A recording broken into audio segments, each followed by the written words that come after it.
आप देख रहे हैं न्यूज रियल इंडिया, सच कहने का साहस। नमस्कार, न्यूज रियल इंडिया में आपका स्वागत है। आइए नजर डालते हैं आज की खास खबर पर। यूपी के कानपुर में लव जिहाद के पहले मामले में सुनवाई करते हुए न्यायालय ने आरोपी को 10 साल की सजा और 30,000 का जुर्माना लगाया। जुर्माने की राशि में से 20,000 पीड़िता को बतौर क्षतिपूर्ति राशि के तौर पर दिए जाएंगे।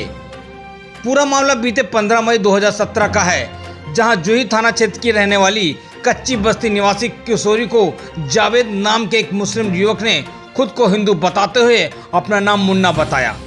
युवक की मुलाकात किशोरी से होने के बाद दोनों में नजदीकियां बढ़ने लगी। धीरे धीरे दोनों में प्रेम संबंध हुआ। आरोपी ने किशोरी को शादी का झांसा देकर अपने साथ भगा ले गया और उसके साथ जबरदस्ती संबंध बनाए। वहीं बेटी के लापता होने पर पीड़ित जूही थाने पहुंचे और शिकायत दर्ज कराई। इसके बाद पुलिस ने मामला दर्ज करते हुए अगले ही दिन आरोपी को गिरफ्तार कर किशोरी को बरामद कर लिया। इस मामले में पीड़िता की मां की तहरीर पर पास्को एक्ट समेत दुष्कर्म का मुकदमा दर्ज कर आरोपी को जेल भेज दिया गया। मामले में 164 के बयान में पीड़िता ने बताया कि आरोपी जावेद ने उसे खुद को हिंदू नाम मुन्ना बताकर दोस्ती की थी। इसके बाद शादी का झांसा देकर साथ ले गया। जब पीड़िता उसके घर पहुंची तो आरोपी ने उसे अपना असली धर्म बताकर निकाह करने के लिए कहा, जिस पर उसने इनकार कर दिया। इसके बाद पीड़िता ने आरोप लगाया है कि जावेद उर्फ मुन्ना ने उसके साथ जबरदस्ती दुष्कर्म किया। इस मामले में सुनवाई करते हुए अपर जिला जज ने आरोपी के खिलाफ फैसला सुनाया है। वहीं पीड़ित परिवार को जब इस न्यायालय के सजा की बात पता लगी तो उन्होंने न्यायालय का धन्यवाद किया। वहीं उत्तर प्रदेश की मौजूदा योगी सरकार को धन्यवाद दिया। इतनी जल्दी उनके मामले में सजा सुनाई गई जब वो न्याय की उम्मीद भी छोड़ चुके थे। कानपुर से कौस्तुभ मिश्रा की रिपोर्ट, न्यूज रियल इंडिया में। जी, क्या है पूरा? उसका पहल ये है कि 2000 मुकदमे में मेरी बिटिया को भगा ले गया था और जावेद उर्फ मुन्ना हिंदू का नाम दे करके उसको बरगरा करके फुसला करके भगा ले गया था। उसमें क्या कार्रवाई जब मैं प्रार्थना पत्र थाने में दिया था, क्या कार्रवाई हुई थी? उसमें कार्रवाई ये हुई थी कि उसको पुलिस 2 दिन तीसरे दिन उसको पकड़ लाई थी। इसके बाद में मेरी बिटिया को भी ले आई थी। दोनों लोग हाजिर हो गए थे। दोनों को उन्होंने अंदर कर दिया। बिटिया को वहाँ भेज दिया था। वो कोई आश्रम है और लड़के को थाने में बंद कर दिया था। उसमें कार्रवाई कहाँ तक पहुँची, क्या जानकारी आपको मिली?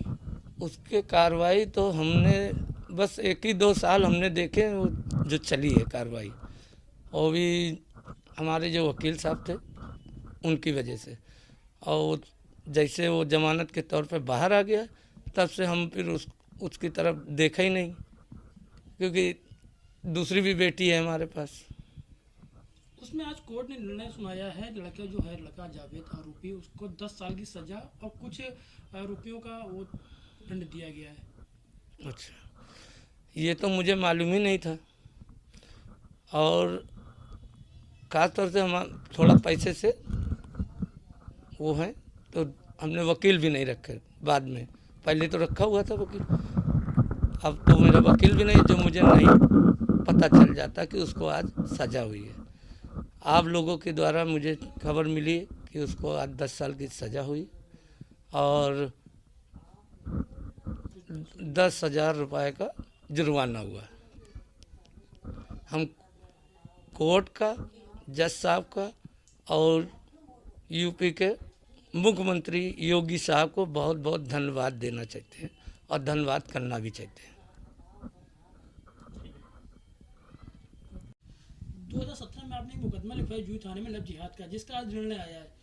सोचने बाद कितनी खुशी आप लोग को हो रही है? बहुत खुशी हो रही है, हमको बहुत खुशी हो रही। कभी सोचे नहीं थे कि ऐसा मतलब होगा, और योगी और सरकार को बहुत धन्यवाद देना चाहते हैं हम। पुलिस की कार्रवाई से आप कितना संतुष्ट हैं? बहुत, उनसे तो नहीं इतना से, मगर इससे सरकार से और योगी से बहुत वो है, खुश हैं। उनको धन्यवाद देना चाहते हैं।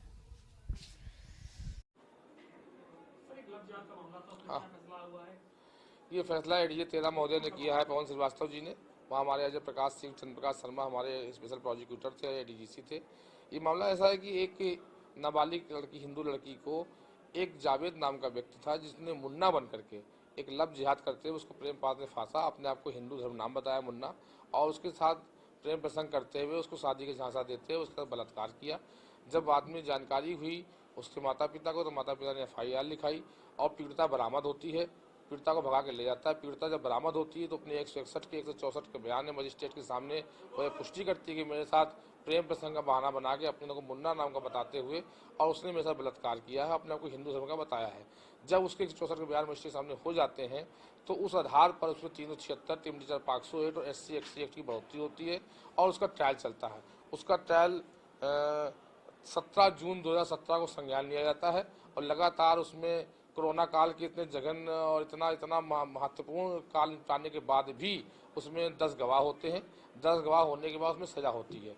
उसमें 4 धाराओं में सजा हुई है। 363 में 5 वर्ष और 5,000 का जुर्माना, 366 पे 7 वर्ष की सजा है, 7,000 का जुर्माना है, और 376 में 10 वर्ष की सजा, 10,000 का जुर्माना है, और 501 में 8,000 की सजा, 7,000 का जुर्माना है। ये सभी सजाएं एक साथ चलेंगी। और इसमें विशेष बात ये की गई 357 CRPC के प्रावधानों के तहत कि अगर पीड़िता अपील में वो लोग नहीं जाते हैं तो पीड़िता को 20,000 रुपया जुर्माने की अवधि से दिया जाएगा। अगर वो लोग अपील में जाते हैं तो अपील के जो निर्देश होंगे उसके अनुसार पीड़िता को पैसा दिया जाएगा। ये लव जिहाद में कानून सरकार का पहला जजमेंट है और जो इतनी त्वरित उस तरह से हुआ कि कोरोना काल में 2 साल कोई गवाही नहीं आ पाई है। जैसे ही कोरोना का काल जुलाई से खुला है तो हम लोगों ने 2 महीने में स्पीडली ट्रायल कराते हुए इसमें 3 दिन की डेट लगवाते हुए इस ट्रायल को पूरा कराया है। और लव जिहाद का ये बहुत ही विशेष रूप से मामला था जिसने प्रथम निर्णय कानपुर न्यायालय द्वारा किया गया है।